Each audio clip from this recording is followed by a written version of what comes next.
He once declared was mine had simply turned to hate, so I made up my mind to visit old Nevada State. I'm on my way to Reno, I'm leaving town today. Give my regards to all the boys and girls along the way. Once I get my liberty, no more wedding bells for me, shall sing the battle cry of freedom. For more than 60 years, Reno was Nevada's Sin City, the divorce capital of the world, known as the Great Divide. The place where you took the cure, got renovated, threw your wedding ring into the Truckee River from the Bridge of Sighs, and maybe had a fling with a cowboy.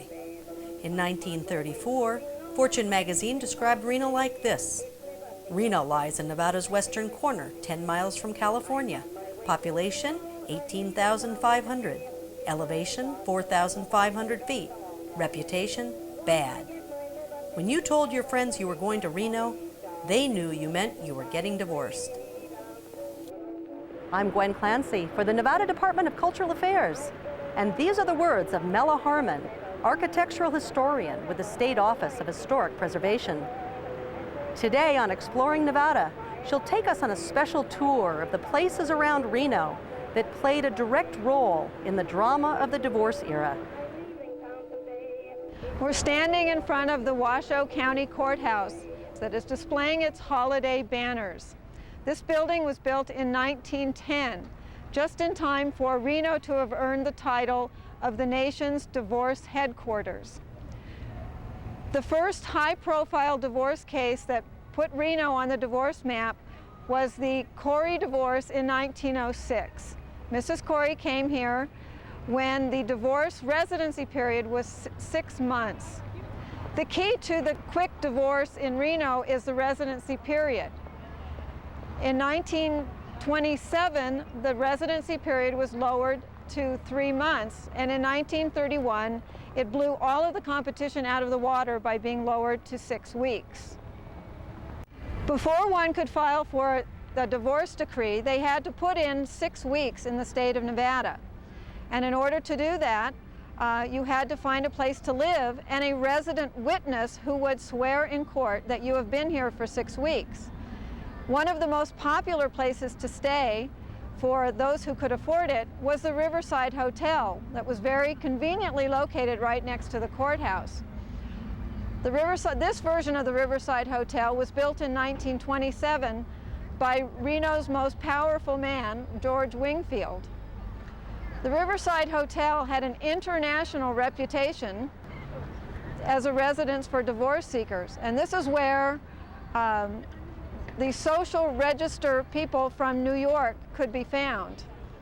There are stories of photographers from New York hanging out in the bar in the Riverside, watching people come in and register, and then checking with their home offices in New York to see if they were social register people. Horn player James Bates, who tunes pianos in Reno, contributed to the festive atmosphere down at the Riverside.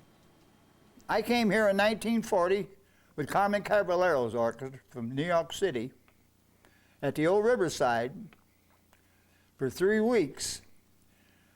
And the town was very good then. Well, it still is. It's much popularized by now. It was on the second floor where the nightclub was. People were having a good time. There was a lot of good entertainment in those days. People were dressed up. I remember the women used to come in with the long gloves and the big hats. I was only 18 at the time, when the fellows in the band were much older, and the divorcees weren't interested in me.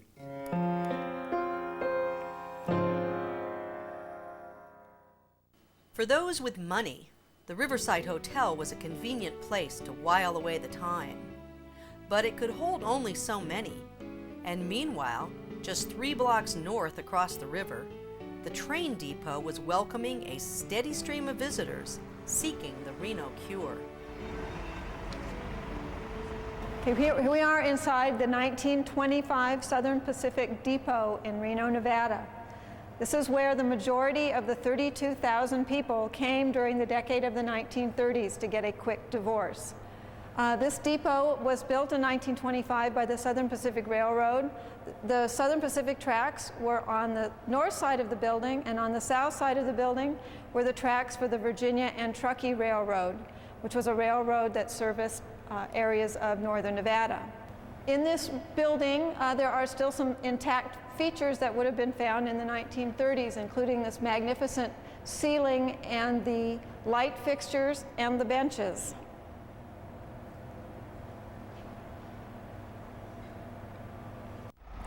The sounds you hear behind us are the modern sounds of transportation in Reno, similar to what you would have heard in the 30s as a bustling town that it had become.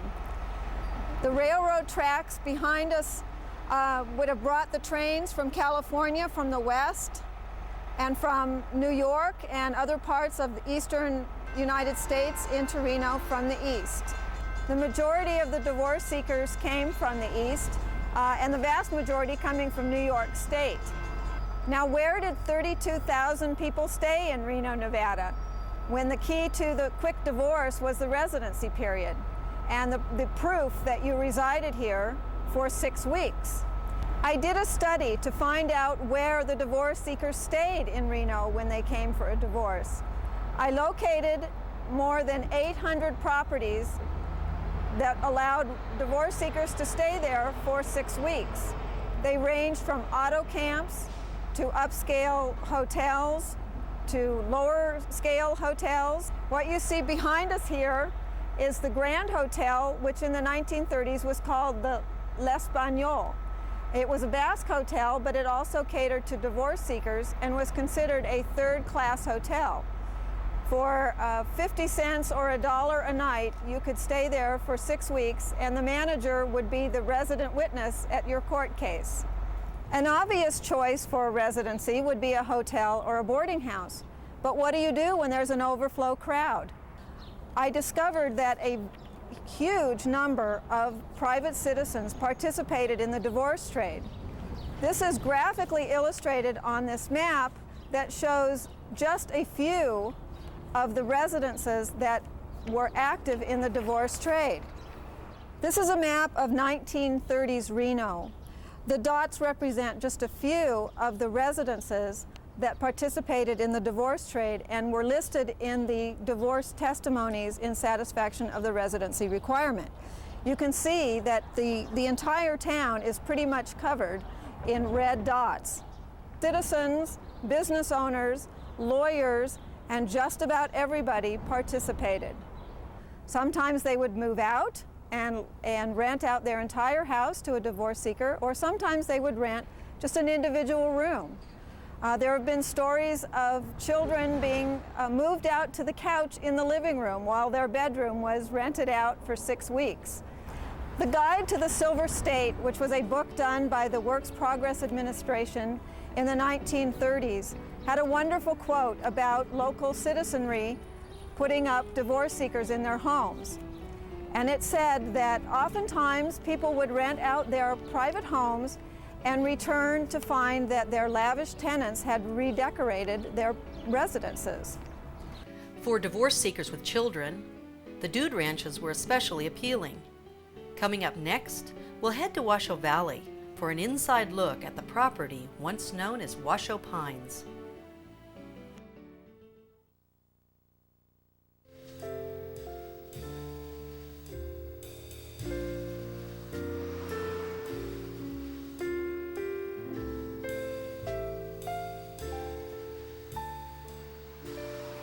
When your children ask where you got married, will you have to tell them, over there by the unleaded? When we lose a historic place, we lose a part of who we are. Help protect historic places in your community. Visit nationaltrust.org. In the 1930s, the divorce trade was a booming business in Reno, and people would come into town, mostly on the railroad, and be in need of a place to stay. They had their choice of very simple houses, a slot at an auto court, or if they had more money, they could stay at a divorce ranch. There were a number of divorce ranches in the area. We are here today at the Washoe Pines Ranch that started out in the 1920s as the cabin for cowboy artist Will James. But in the 30s, it was developed into a divorce ranch. It is one of the few remaining divorce ranches left in the region, and we have the great pleasure today to talk to Maya Miller, a long-term owner of the property who bought it from the last person who ran it as a divorce ranch. This is so exciting for me to be at the Washoe Pines Ranch. Well, it does have an air of having been. Certainly does. And oh my, that door knocker. Here you can hang your coat. Okay. Well, here we are. This is the lodge living room. And these are all old beams that have been there since the 30s. Look at this wall. The work on the pine, it's just wonderful. Now you've owned this property since 1961, you said? Yes. And then here's a wonderful table that has the broken wedding ring. Oh, look at that. WP is the Washoe Pines. And then the broken wedding ring. It was truly a divorce ranch, wasn't it? Various others, like this is a broken heart. This is a M-C, and then evidently D was in the offing. I wonder if D was to already... pick up C, and then cute. I don't know who landed there. That's an interesting one, isn't it, with the crosses? Wonderful. Well, there must be some incredible stories about that you got from the previous owners about what went on this ranch when the dudes were living here. Well, it was fun to talk with Betty about that. One of the things she told us was that when a dude would come in from the east, all during the early days, came by train. And she would meet them, bring them out to the ranch, and then set them up in one of those little cabins that you've seen that were sort of prefab. And she would settle them into the cabin and then tell them that she'd be back at cocktail time. And so then at cocktail time she'd come and bring them over and then introduce them in this room. There was a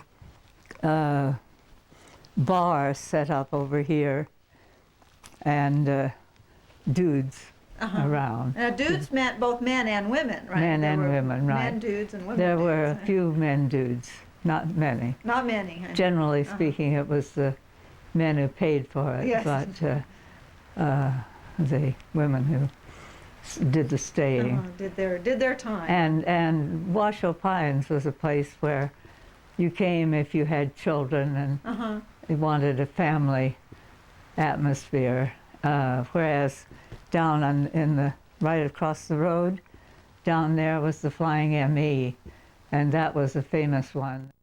And it was not a family? It was one where you came if you were more sophisticated and if you were a good hard drinker. Just what Claire Ruth Luce showed in the women. That in a long time. So people would come here and have the cocktail hour? They'd have their cocktail hour, and then they'd go around to that room for dinner. And all of this woodwork is so wonderful that it's been preserved this way. It's magnificent. The texture is wonderful. So this was the dining room in here? Yes, this was where they had tables set up for dining, and then they were served from the kitchen there. And that window was had been a window in Will James's time. The whole logs. So this is where they made the meals for the dudes. You were in the kitchen. That's right. It's a great stove. Yes, love that stove. And then they would come out here for eating. Into the dining room. That's wonderful. And then here are there's some wonderful sort of things that, of course, you have heads of animals and cowboy paraphernalia to make everybody realize that they'd really come west. They were really in the West. They were in the West. And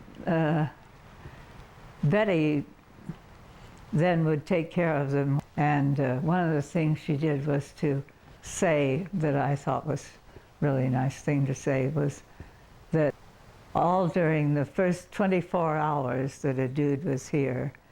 She just thought of nothing but them. She just really concentrated on thinking about that person and what they would need and what they would be feeling like. And she'd gotten 2 divorces here herself.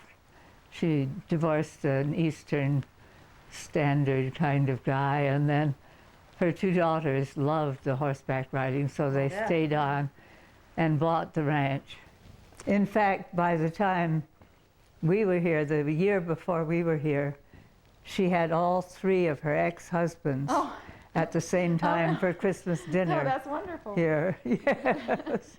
The second husband, Lyle, was a wrangler, and there were so many dudes had fallen in love with wranglers that the New York Times had to cover their weddings or engagements, that they finally sent a photographer out to get pictures of the wrangler because they wanted to be ahead of the game. They needed a file photo. Yes, a file photo for Well, it must have been quite wranglers. a shock for some people coming from the East Coast to come out here to the Wild West, and it's such a rural setting. And I think it must have been scary.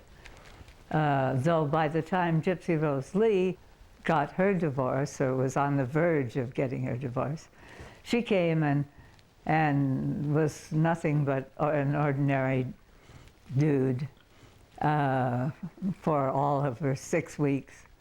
But the last night she was here, she was going through the woods to that cabin up there. And as she went through the woods, she dropped her fur coat, leaving nothing except her bare bones. And that became a legend. oh, I should say. Apocryphal or not, I don't know. Well, it would be characteristic Yeah. of Gypsy Rose Lee. And You would probably expect her to characteristic disrobe. of Reno to preserve that Yes, that's true. image. Right. That's very true.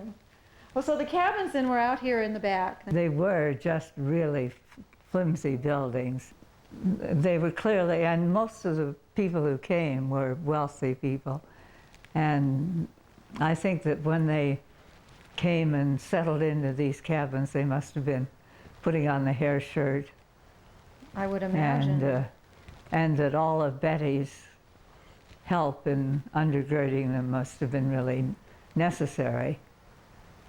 One woman I encountered later in life, when in the 70s in New We had a do for Ms. Foundation women, said that when she heard that I was from Nevada and then heard that we were from here, she said, oh, she had spent the happiest summer of her life at Washoe Pines. And her mother was getting the divorce. She was about She was a 10, child. and she'd had this really lyric time. She looked at Well, that speaks well Yeah. of the hospitality of Yes, Washoe I think it Pines did. during those difficult times, I'm sure, for families coming here Yes, during a divorce and all.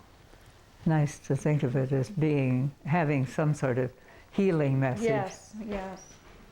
Right. The divorce trade ended about the end of the 1960s. What have you done with this property in the years since then? Well, we were not prepared to run a divorce ranch in any case, but we did know people in the Eastern Seaboard that we thought would like their children to understand something about the real West. Oh, yes. And so we decided to use it for a summer camp.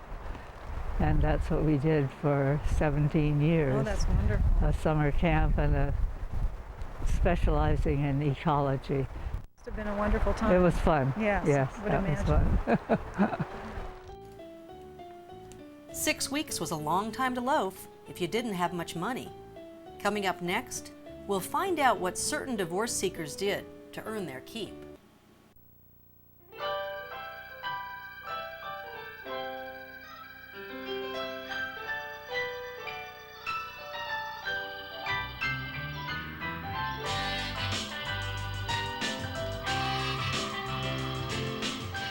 No one looks back fondly on the years they spent in a parking garage.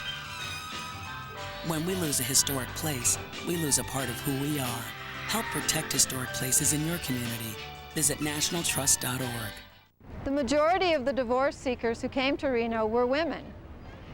And although it was the rich and famous who got most of the press, the majority of the divorce seekers were simple middle-class people. And many of them needed to get jobs in order to pay for their 6 weeks in Reno. Neil Cobb's family ran the Modern Camera Shop in Reno. We had a whole fleet of camera girls. They were commissioned photographers, and they covered all of the different clubs, all of the dinner houses in town.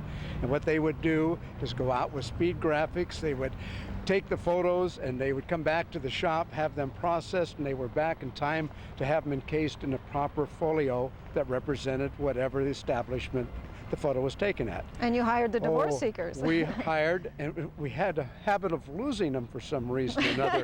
About well, every 6 weeks weeks we'd lose one or two of them. But it was absolutely amazing the quality of photographers that these ladies were. They were not only pretty and could get into lots of places that lots of people couldn't that look like me, but they were excellent photographers, and they worked all kinds of other places too, other than our place was called Modern Photo, but there was a huge amount of other places, lots of jobs. There was lots of people here, and it was a fun time. Yeah, and they wanted to keep busy. These were productive individuals. So after 6 weeks, a divorce was filed, and it was acquired quite quickly. And the decree would come after the testimony was given in court, and the judge would rule that the divorce was final. And then the divorce seeker would leave the courthouse. Now, Neil, I understand there's some really wonderful myths I've heard, although maybe you can debunk that, about what happens when a woman left the courthouse with her final decree in hand. Well, I don't know about all of the women, but I can certainly tell you about the ones that I witnessed. Very excited coming out after out of the courtroom after just getting a final decree, and the first thing they would do is either kiss the steps. I couldn't believe actually this pretty girl kissing the steps, these nasty old steps, or these wonderful columns that we have in front of the courthouse. They were so happy to have been able to be freed from whatever their problem was. It must have been awful. It was a celebration. It was something I believe that wound up being a bit of a tradition, because we, as kids, like to watch the pretty girls do these things. And what did you think when you'd see them kissing the column? I said, I certainly wish that I was that column instead of that column. After the decree was received, most of the people went back to their hometowns. But Neil, you have a story about some who didn't. Yes, not all of them went with the tradition of kissing the steps or the columns and left town. We had a camera girl one time that wanted me to be a ring bearer. And so we're waiting for her to get out of the divorce court. What do? We go directly across the street at the State Building where the Pioneer Theater is now. This wasn't built till '67. And what did we do? We got her married again. She could not stand her freedom. For what, 5 minutes? I don't think she was divorced 5 minutes. Oh, that's Mela. wonderful. Really. Now, this happened more than just once. Oh, this was common practice. This was a common practice. It really was. And there was other people that had the opportunity to marry him even within the confines of the court building itself. So the judge would give them a decree and then give them their marriage certificate. Yes, they really would. We didn't have the marriage thing across the street the chapels, here now. Right. Chapel, there was a new we didn't have that. They did it legal. It was very up and proper. Yes, we used the courthouse, then the State Building. That's great. So. Okay, Neil, here we are at Wedding Ring Bridge. Oh, yes. This was another one of those stories that after they got the final decree, they'd come and throw their wedding ring into the river. Now, really, did that ever happen? Well, partially. Oh, okay. My friend Frank Phoenix and I, we used to fish an awful lot down in the river. We'd go from Idlewild on down to town. And when we weren't doing so well, actually getting flat skunked, we'd turn our fishing expedition into a ring diving. And we would dive all around underneath the bridge, both sides, under both of the arches. And we found rings and rings and rings. Saw your eyes light up there? Yes, yes. But there wasn't a one of them that had a real diamond in it. Really? And there was quite a few that looked like they came directly out of a Cracker Jack's box or over at the 5, 10, and 25-cent store. So this was a symbolic act, you think? It was a symbolic. We never found anything worth having. Now, there was a famous pawn shop down the street here called the End of the Trail. Yes, Reno Bonded Loan, the end of the trail. Do you think people pawn their rings? What do you think happened? I would bet on it, Mela. There's something that valuable. Throw it away, that's that would ludicrous. be hard for me. So I'd want the money. They made a show out of it, had some fun, went along with tradition, but believe me, we didn't find anything of value, and we were pretty much Johnny on the spot. Very good. Reno was the divorce capital of the world for just about 60 years. In about 1968, the divorce trade came to an end, mostly because of the no-fault divorce laws that were being enacted in other states. And when New York, which was one of the key states with a very strict divorce law, loosened its divorce law, thus making the idea of the migratory divorce trade unnecessary in America. And so this chapter in Nevada's history drew to a close. Fortunately for us living today, a number of the old buildings still stand, giving us a portal onto these dramas of old. There was a time when South Dakota was the proper place, but when compared with Reno, it was never in the race. The only real Arcadia from Frisco east to Maine. Just think of it, the judge and jury meet you at the train. I'm on my way to Reno, I'm never coming back, and if I do, I surely hope the train runs off the track. Life in Reno must be grand, husbands marching hand in hand, shouting the battle cry of freedom. To experience more of Nevada's colorful past through its architectural heritage, consider taking a guided walking or driving tour offered by any of the preservation groups active around Nevada. For information, contact the State Office of Historic Preservation in Carson City. You know, Nevada has wonderful things to see and visit throughout the state, no matter where you are or where you're going to go. And this is true for the entire year.